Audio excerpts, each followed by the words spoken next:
guys, it's Ashley, and today, just a couple hours ago, I decided to do the 2016 Booktube-a-thon. I'm a little bit nervous about this because it is 7 straight days starting at midnight, which is in like 5 hours of reading, and there's these reading challenges involved, and you make a video every day, and so this is a pretty quick turnaround of me deciding to be in it and then deciding to do all the challenges and stuff. So hopefully this is gonna work out okay. I haven't really prepped myself to read 7 books in 7 days. I don't know that I'm quite ready for that, but I really am interested in this because it seems like a great way to make more videos, which I do need to do, and get a whole bunch of books on my TBR pile and books that I've been meaning to read for a long time finally read, and it just seems really exciting. And you know, the booktube community is just really great, so this seems like an awesome way to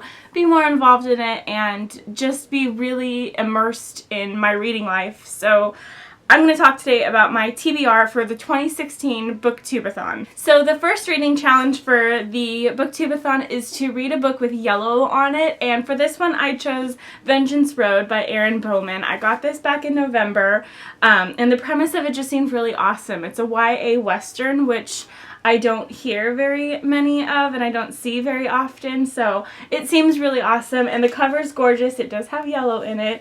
I love the brown tones and stuff, and I just feel like it's going to be a really original and riveting read. It's not too thick of a book. It's not many pages, and also the font in it is pretty big, so I think I can get through it pretty fast, and it seems like a pretty action-packed read, so I'm pretty sure I'm going to be turning the pages really fast when I read it. So that was for the first challenge of a yellow book. The second reading challenge is to read a book only after sunset. So once it turns night, that's when you can start reading this particular book, whether you read it all in one sitting, one night, or if you take all 7 days and only read this book at night throughout the 7 days, either way. And for this I'm actually choosing 3 in 1. I'm going to read all 3 of the Rat Queens volumes at night. We'll see if I can get through all 3 of them in one night. If not, I might take 2 nights to get through it, maybe 3. I don't anticipate it being that long. So these are the ones I'm going to read only at night. And again, it is all 3 volumes. I just got volume 3 last week, which are all of the volumes that are out right now. So I'm planning on reading that this week for the reading challenge. Next is read a book you discovered through BookTube, and actually Vengeance Road by Erin Bowman qualifies for this. I discovered this book after watching Paul and Banana's books. She did a book haul video and this was included. She impulse bought it based on its cover, and I can totally understand why now that I've seen it. And again, she also bought it because she saw the cover, looked at the premise, and was like, yes. And so I saw that video and I was like, well, I'm very intrigued by this. So I went out and specifically bought it a week later because of her BookTube video that included it. So that also counts for this one. But I do have multiple books that I'm reading, so I'm not detracting from the goal of reading 7 books by putting this in 2 categories. Next is to read a book by one of your favorite authors, and for this I am choosing Leave Me by Gail Forman. I just received an advanced reader's copy of this book on Thursday, and so I do plan on reading that this week then. I plan on getting through it really fast because Gail Forman is my favorite young adult author, one of my top 5 favorite authors of all time, and it seems really fortuitous that I would get this ARC right before the book challenge that I'm about to do comes up. So I'm going to use this time to read this book, and I'm really excited about it. I love Gail Forman. This is her first adult novel, and I just am really excited I got an advanced copy of it and cannot wait to get my hands on it. Next is to read a book that is older than you, and for this I'm reading The Tenant of Wildfell Hall by Anne Bronte. This book was written in 1847,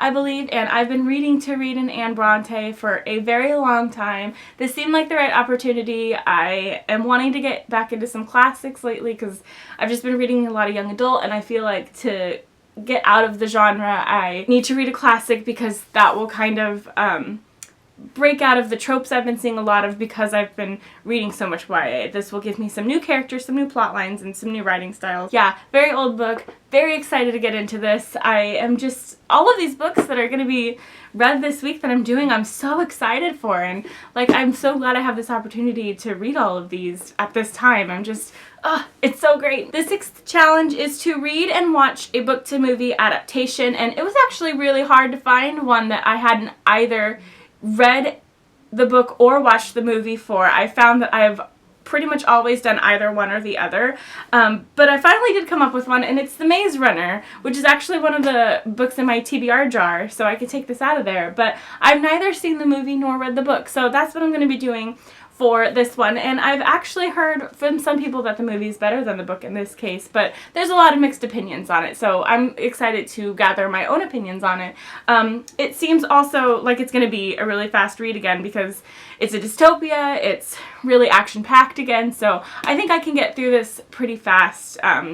You know, since I only have a week to read all of these books, I need some really short ones, and I feel like this is definitely going to be one of those. And the last challenge is to read 7 books, and I already have 7 books, but I really had to put this book on here because it is one of my favorite people in the entire world, one of my besties, Audrey's birthday tomorrow, and technically she's 7 hours ahead of me, so it's her birthday today, and one of her favorite books, like, ever is Vendetta by Catherine Doyle, and she actually gifted this to me for my birthday, so I really want to read this week while it's her birthday week, so this is going to be on my list of books to read this week. This will make for 8 books in total, and the sort of like challenge is for 7. So even if I don't read one of the ones here, this guarantees that I'll still have 7 even if I don't for some reason get to one of the other ones, or like am not feeling them at the time that I'm supposed to read them. So this will guarantee that in some way, shape, or form I read 7. There will also apparently be video challenge posted every day, and a different booktuber is going to do the prompt for the challenge, and it will be posted that day. So I'm going to be posting videos in the evening. I'm going to be reading as often as I possibly can during work and all that other stuff. So I'll be posting videos at night once I finally get a chance to see the prompts and to actually set up my camera and be home. So I will be tirelessly reading and trying to film these videos. We will see how this goes. I'm really excited. Let me know if you guys are participating. Let me know if you guys have read any of the books that I am planning on reading for this week. The challenge is also happening on Twitter and Instagram, which I do have accounts for, so friend me on there. I will leave a link to all those accounts below, and if you're also participating in one of those social mediums, let me know and I'll follow you and see what you're posting. I'm really interested in being a part of this community and being a part of this challenge. So that's it. Thanks for watching. Happy reading!